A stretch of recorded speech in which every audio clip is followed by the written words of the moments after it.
Hi, I'm Lisa. Welcome to my glass studio. In this video, I'd like to talk to you about how to design with purpose. When you approach a project, you might be thinking, okay, I want to make a flower, or I want to make a sunset, or I want to make, some sort of scene, or I just want to make a geometric piece. But what can you do in the background in advance of creating that subject matter that makes the project and the imagery more impressive, stronger, and more engaging?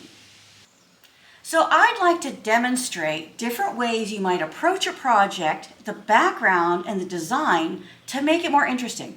A lot of people think when I create something that's a free flow, which is where you take the glass, you pile it up high, you melt it till it compresses and it flows, and it creates a whole new piece of glass, a whole new combination of colors. A lot of people think that that's just random. There's nothing random about it. There's always purpose and planning. So what I'd like to do is show you a few different ways you might want to approach a background. So I'm going to take this whiteboard here. I'm going to draw a square on it. This is our project here, okay? I'm going to draw a couple of them out here. Now these are not perfect squares, sorry about that, but we're working with what we got. So when you approach a project, when you decide how you want to, apply that background material and your colors, you might want to consider doing your colors so that they're horizontally, in orientation or relation to each other. That'll make the artwork a lot stronger than just having them random. Another option might be having your colors work diagonally across the art, like this.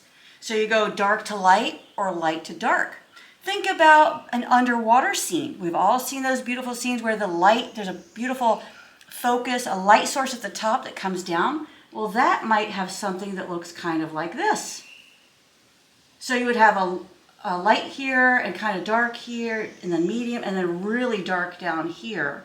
And that's how you would lay out your colors in the background. And then after this is fired, you might add some sea life, a sea turtle, a dolphin, some coral and some coral fish, a really colorful, beautiful fish would be spectacular in there. This would be very well suited for a sunset. Another option would be to do something where you have like a focal point here and then maybe a spiral of color. Maybe this is light and it spirals to dark, or dark in the middle and spirals to light. That could create a nice vortex, which would give your artwork a nice sense of depth. This is there's infinite number of combinations and ways you can do this. It's very subtle in the finished piece of art, but it does show a higher level of planning by the artist and a higher level of sophistication in your artwork. And it makes it more engaging, more interesting, and that's kind of what we're always looking for, is to keep something fresh and new and interesting. So let's do another option here. Suppose we wanted to do our artwork, suppose we want to do like a watery scene. We could do something like this, where the pieces kind of, come like this. And our color. So this is basically representing where your colors would change and how you might want to go a gradient from, maybe this is the ocean, this is the beach right here, maybe this is in tans, maybe this is in blues, maybe this is in sunset colors, maybe it's dark blue to light blue, maybe this is a horizon and it's light blue to dark blue. So you can use these different shapes and different ideas and directions to really make your art more exciting. So let's see, another option might be, to just kind of do something like this, something like this, and maybe have a focal point right here, maybe a light source right here. This is the brightest area of the art, and then you kind of work around it, and then maybe this is really dark, and maybe this is really dark, so that you're creating an area in the art where the viewer's eye will go, so you have a lot of control over how someone interacts with your art simply by how you lay out your design, your pattern, and the colors that you use. So let's make a few more examples here. All right, I'll do 3 more. So the idea here is what I'm trying to get across is to apply artistic things that you use in other areas. Maybe it's in your decorating, maybe it's in even how you place your food on your plate. Apply those ideas to your fused glass, and it becomes a lot more exciting to build and a lot more exciting to look at. So another couple options. Another option might be to work your design vertically, this way, so that it works this way across the art. So you might go maybe reds to yellows to clear and white, which we have an example of that. You might want to do something where it's just kind of random pieces like that, overlapping, kind of circular, could be cool and create a different sort of look. Of course, you could do, geometric, something like that, like a grid work. And all of these different methods and approaches to your background will give you a different look. It can be really, really exciting. This is one of the projects I have under construction. I'm titling it Tree of Tranquility. There's no tree here yet, but there will be. So this is a backdrop for the tree that I intend to apply to this and then refire it to a tack fuse. So it may not be super obvious, but this particular background kind of models this type of application, this type of approach, except that I've got my light source on this side. So what I've done is right here is kind of my light source. I have a little bit of, I'm sorry, it's right over here. Here we go. My light source is over here. There's some white on the back of the art. Then I go lighter amber, then a little bit deeper amber. Then I go into some reds, and then I go into some blues and some really dark colors up here.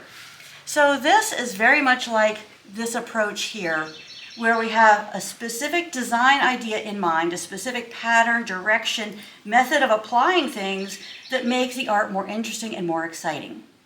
This spectacular piece was made by Kathy in my advanced glass fusing class, and she applied, let's see, this, I don't even know if I can reach it, this over here. She applied this method to her art where she ran her colors vertically and did a spectacular job of transitioning from red to yellow to the whites and the blues over here. And this was modeled after another piece of art that she has. She wanted to make a complementary piece that went nicely with it, but didn't copy it. She did her own work, put her own effort into this, her own vision into it, did a really nice job pulling this off. So the background, she had her colors running vertically, transitioning nicely, and then added this little hint of a tree to give you a sense of a focal point, something for you to focus on, something for you to really draw your attention in. And then when you step back, you get a nice sense of an abstract imagery, but it has something a little concrete to it. These little bitty tree limbs give you something really nice to look at and engage you and make the artwork that much more special. So back to the background thing. When you're building a background, we knew we were going to do a tree on this piece, but in the planning, before we even had that tree applied on there, she put a lot of effort into deciding how to run those colors, where to put them, and how to make a background that was really, really spectacular. So, loving this piece. Great job, Kathy. And here is another really beautiful student piece. This is made by Pat, and she applied this type of technique on her background. She has her colors running horizontally across. There's a little bit of a motion here. Here she has a little bit of motion, a little bit of wave here. She went really nice and dark, really rich color, and then to blues and yellows, some greens, more yellows, and then into the reds. Really did a beautiful job and a really nice way of applying color in a directional application that really makes this art different from the last one, equally as spectacular, but different. So I hope you're starting to get a sense of you have control as the artist. It's amazing and really exciting that you have so much control as to where the viewer looks, how they interact with your art, simply by how you apply and engage and how you complete and start that background. Now we knew we were going to put a tree in this one as well. But prior to the tree going in, she had all of this backdrop created to make that tree even more exciting. The nice thing about a focal point or a subject matter is it grounds the artwork for the viewer. They have something solid and like an anchor for them to really hold on to. It engages them more than something that's just plain and abstract. Also, she did a very nice job of putting her subject matter off to one side, not smack dab in the middle. That's always important, that your subject matter creates some sort of tension in your art, because it makes it more engaging and more exciting to look at. So if you put just a straight tree trunk right up the middle, not nearly as exciting as having this, how it originates from the bottom, it comes up and then moves across the art and then draws you in and encourages your eye to move around the art and really like it and enjoy it and really have a spectacular time with it. So great job, Pat. All right, so this beautiful piece was made by Monica in my advanced glass fusing class, and she did a phenomenal job of using two different techniques, kind of this one and this one. Now, she lives in a coastal area, so she gravitated towards sort of a water-themed piece of art. And her design kind of runs horizontally, but there's some variation, some flexibility, and some softness to where her colors are combined and where they intersect. So she has like blues and greens down here. Nice job of doing some really deep colors down here, transitioning into green. Then she moves into some yellows and reds, kind of like, so this is kind of represents water, an abstract version of water, abstract version of a sunset, and then an abstract version of a sky up here where she has introduced some white to represent kind of a cloud feel. So really beautiful job transitioning the colors, introduction of some nice dichroic, which they all have dichroic in their pieces, which you know, of course, I encourage that like crazy. And then she didn't want to do a tree, didn't feel natural for this piece of art or for her, decorating style or where she wanted to, maybe display this piece. So she decided to just kind of add some abstract pieces that kind of lent themselves to the water feel. These pieces kind of look like maybe little caps of waves. And these to me represent little sparkling details where you might have the sun reflecting off the clouds or off the, just off different things in the sky, which gives it a really nice focal point for the viewer to anchor their eye to, makes the art a little more valuable, a little more meaningful to look at, because you have these things on here and you're thinking to yourself, that's really nice that the artist just didn't do a backdrop for me, but also added some other details to make it even more interesting and engaging. So great job, Monica, another beautiful piece. Thanks for joining me. I hope this gives you a little insight into how you might apply different techniques and approach your art in the future to give it a more exciting and meaningful background that will accentuate and enhance your artwork and your overall presentation of your pieces. So really pleased with these pieces the students made. I'm really very proud of them. They did a great job. They really went above and beyond and expanded their techniques. So that's always wonderful and really exciting for them as well as for me. So enjoyed that very much. Please make sure you subscribe to my YouTube channel if you want to get all my new videos when they come out. You'll get notification right away. We would love to have you.